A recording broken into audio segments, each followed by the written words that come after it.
আমাৰ কেন্দ্ৰীয় স্বাস্থ্যমন্ত্ৰী আৰু প্ৰাক্তন বিজেপিৰ ৰাষ্ট্ৰীয় সভাপতি JP নাড্ডা ডাঙৰীয়া আজি আমাৰ নাজিৰা সমজিলালৈ আহিছে আৰু তেখেত অহাৰ কাৰণে ৰাস্তাত মই দেখা পাইছোঁ বহুত ৰিলিফৰ গাড়ী পুলিচে ৰখাই দিছে।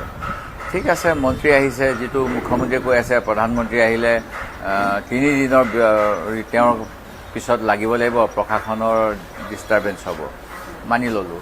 কিন্তু মুখ্যমন্ত্ৰী মহোদয়ে আজি যোৱা 19 তাৰিখৰ পৰা এইফালে হৈ গ'ল আপোনাৰ 4 দিন, এইফালে 10, 4, 15, 16 দিন হৈ যোৱাৰ পিছতো কিয় স্বাস্থ্য কেন্দ্ৰসমূহ কাৰ্যক্ষম কৰিব পৰা নাই আৰু এই ক্ষেত্ৰত কিয় কোনো ঘোষণা কৰা নাই? সিংঘাল ডাঙৰীয়া কিজানি আজি মুখ্যমন্ত্ৰী আৰু নাড্ডা চাহাবৰ লগত আহিছে কিজানি, আৰু তেওঁলোকে বহুত কথা ক'ব আমাৰ অসমৰ বিষয়ে যে আমি সকলো সজাগ সচেতন, কিন্তু মুখ্যমন্ত্ৰীয়ে এতিয়াও ৰাজনীতি কৰিবলৈ এৰা নাই, তাকো ধৰ্মীয় ৰাজনীতি।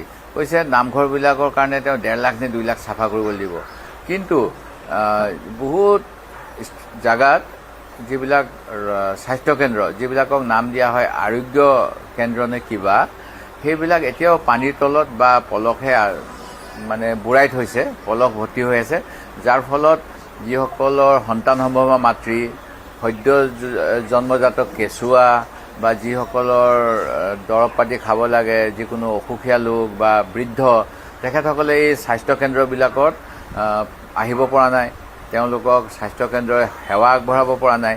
সেইবিলাক চাফা কৰিবলৈ মুখ্যমন্ত্ৰীয়ে পুঁজি কথা নক'লে। আমি সকলোৱে জানো হেল্থ ইজ ৱেল্থ, আৰু দেহা থাকিলেহে বেহা। সেই গতিকে মই যিহেতু নাজিৰালৈ আহিছে JP নাড্ডা ডাঙৰীয়া, মই গম পালোঁ এতিয়া ওলাই যাওঁতে।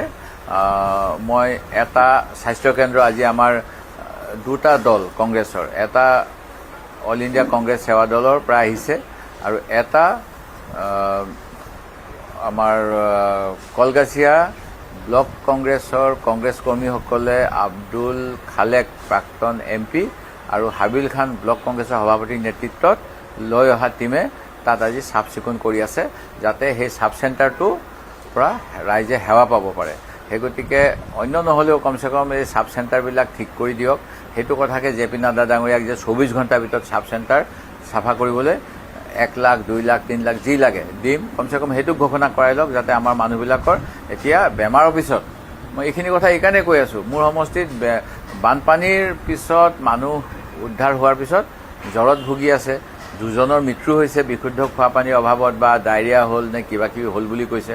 এতিয়া এডোখৰ পৰা আহিছোঁ তেনেকুৱাই, আৰু সেই ঘৰৰ ল'ৰাজনো এতিয়া বোলে ভ্ৰম বকি আছে, মাকে কৈছে জ্বৰ বেছিকৈ উঠিছে। সেই গতিকে স্বাস্থ্যৰ ক্ষেত্ৰত বহুত কৰিবলগীয়া আছে। এনেকুৱা ভিজিট দিয়াতকৈ তেওঁলোকে পইচা দিয়ক আৰু এডিশ্যনেল টীম, মই কৈ আছিলোঁ, যিবিলাক অঞ্চলত বেমাৰ আজাৰ হোৱা নাই সেইবিলাকৰ পৰা এডিশ্যনেল প্ৰতিটো চাব চেণ্টাৰতে এজনকৈ ডক্তৰ যদি এতিয়া ৰেচিডেঞ্চিয়েল কৰে, কাৰণ তেওঁলোকে বহুত টকা লৈ বিশ্বকৰ্মা বুলিও কৈছিলোঁ এটা সময়ত মুখ্যমন্ত্ৰীক, কাৰণ অন্য হওক নহওক ঘৰবিলাক বনাই দিছিল যিবিলাক ঘৰত ডাক্তৰ নাথাকে। সেই গতিকে এজন ডাক্তৰ ৰখাৰ ব্যৱস্থা কৰক, যাতে বেমাৰৰ পিছত হোৱা মানে ফ্লাডৰ পিছত হোৱা যিকোনো বেমাৰৰ পৰা তাৎক্ষণিক চিকিৎসা পাব পাৰে। এম্বুলেঞ্চ সেৱাৰ প্ৰব্লেম আছে ইয়াত। কালি জুৰি বৰা বৰগোহাঁয়ে এম্বুলেঞ্চ বিচাৰি আছিলে, আপোনালোকে গম পাই চাগে, এজন চিকিৎসক ক'ত পোৱা যাব। সেই গতিকে এইখিনি দূৰ কৰক আৰু তেতিয়াহে আমাৰ সকলোৰে কাৰণে সুবিধা হ'ব।